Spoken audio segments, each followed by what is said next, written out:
সৈকতনগরী কক্সবাজারে ৭১ কোটি টাকার বিমা দাবি পরিশোধ করেছে দেশের শীর্ষতম জীবন বীমা প্রতিষ্ঠান ন্যাশনাল লাইফ ইন্স্যুরেন্স কোম্পানি।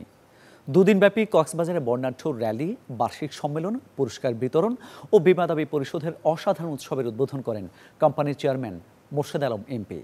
এ সময় পরিচালক বিলকিস নাহার, ব্যবস্থাপনা পরিচালক ও সিইও মোহাম্মদ কাজিম উদ্দিন, অতিরিক্ত ব্যবস্থাপনা পরিচালক মোহাম্মদ খসরু চৌধুরী, সিএফও প্রবীর চন্দ্র দাস, সহকারী ব্যবস্থাপনা পরিচালক মোহাম্মদ আবুল কাশেম সহ ঊর্ধ্বতন কর্মকর্তারা উপস্থিত ছিলেন।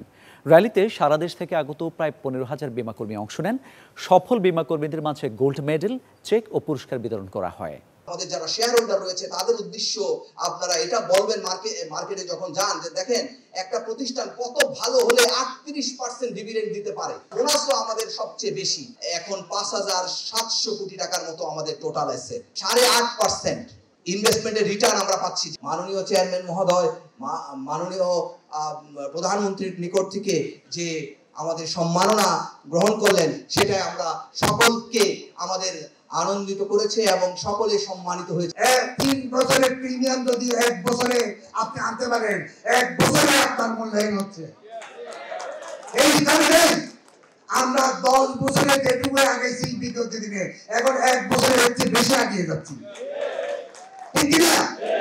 কারণ ৩৬ বছরে এই কোম্পানি ব্যবসা করেছে ১,০০০ কোটি টাকা, আর মাত্র ৩ বছরের ভেতরে আমরা ব্যবসা করতেছি ২,০০০ কোটি টাকা। আমাদের সাথে আমরা এখন সামনে দেখতেছি, প্রিয় সহকর্মীবৃন্দ, আমরা স্বপ্ন দেখতেছি আমরা বাংলাদেশের প্রতিটি ঘরে ঘরে ন্যাশনাল লাইফ পৌঁছে দেব। আমরা এই দেশের জনগণের কল্যাণের জন্য কাজ করে যাচ্ছি। প্রতিটা লোকের বিভাগ দরকার, আর সেই দায়িত্ব ন্যাশনাল লাইফ ইন্স্যুরেন্স কোম্পানি নেবে ইনশাআল্লাহ। প্রিয় সহকর্মী ভাই বোনেরা, আমরা ইতিহাস রেকর্ড করেছি ২০২২ সালে ৩৮% ডিভিডেন্ড দিয়ে। হেড অফিসে যারা আছে, এখানে হেড অফিসে কাজিমের নেতৃত্বে এদের এখন স্পিড আগের থেকে বেড়ে গেছে। নেতার স্পিড বাড়লে কর্মীদের স্পিড বেড়ে যায়। একটা কথা আছে, তোমরা জানো এটা, chair makes a man perfect.